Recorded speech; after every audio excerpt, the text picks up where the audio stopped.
The Invisible Boy by Trudy Ludwig and illustrated by Patrice Barton.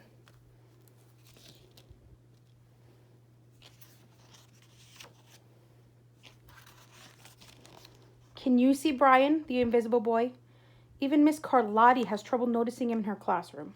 She's too busy dealing with Nathan and Sophie.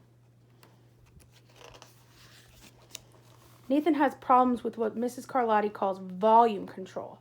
He uses his outside voice inside too much. Sophie whines and complains when she doesn't get her way.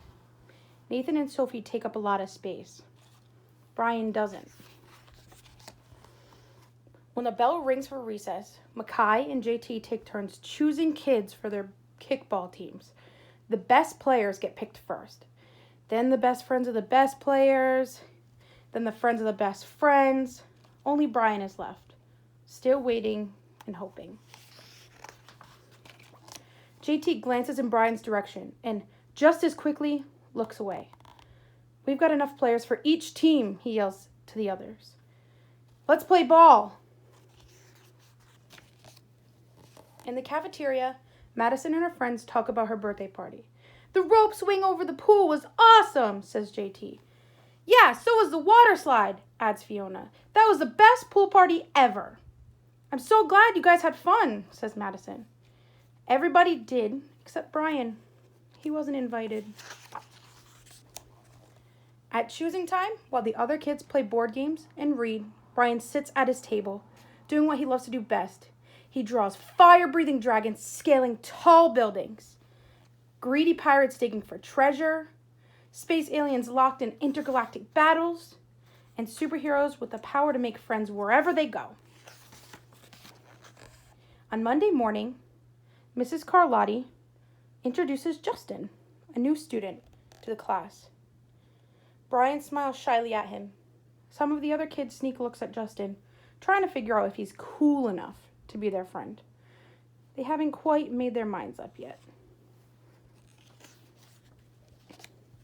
At lunch, Madison and JT watch Justin eat with chopsticks. What's that? Asks Madison as she points to Justin's food. He said, It's bulgogi. What? Bulgogi. It's Korean barbecued beef. My grandma made it for me. It's really good. Do you want to try some? There's no way I'd eat bulgogi. And the kids laugh. All of them, that is, except Brian. He sits there wondering which is worse, being laughed at or feeling invisible. The next day, when Justin goes to his cubby to put away his backpack, he notices a piece of paper with his name on it. It says, Justin, I thought the bulgogi looked good. Brian. Yum. At morning recess, Brian finds a piece of chalk on the ground and starts drawing away. You're Brian, right? Yeah. Thanks for the note. Hey, Justin, Emilio calls out from the tetherball court. You're up next. Sorry, I gotta go, says Justin. By the way, that's a really cool drawing, he adds before taking off. Back in class, Mrs. Carlotti asks the kids to team up in 2s or 3s for a special project. The kids scurry around the room to pair off. Brian heads towards Justin. I'm already with Justin, says Emilio. Find someone else. Brian looks at the floor, wishing he could draw a hole right there to swallow him up. Mrs. Carlotti said we could have up to 3 people in our group. We're only 2. Come on, Emilio. Let him work with us. Okay, I guess. Mrs. Carlotti gives the class directions for the project. Your assignment is to work together to write a story about what you see in the photograph. Use your imagination and have fun.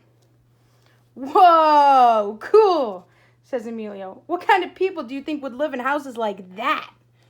I don't know, but I bet Brian could draw them to go with our story, says Justin.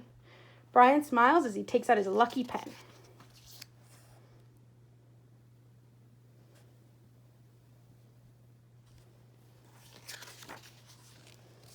It's lunchtime again, Brian's least favorite part of the day. Another 20 long minutes of kids talking and laughing with everyone else but him. Brian, he hears someone shout. Hey, Brian, over here. Brian turns and sees Justin waving him over. Emilio nods at Brian as he makes room for him at the table. Cookie? Thanks. Maybe, just maybe, Brian's not so invisible after all.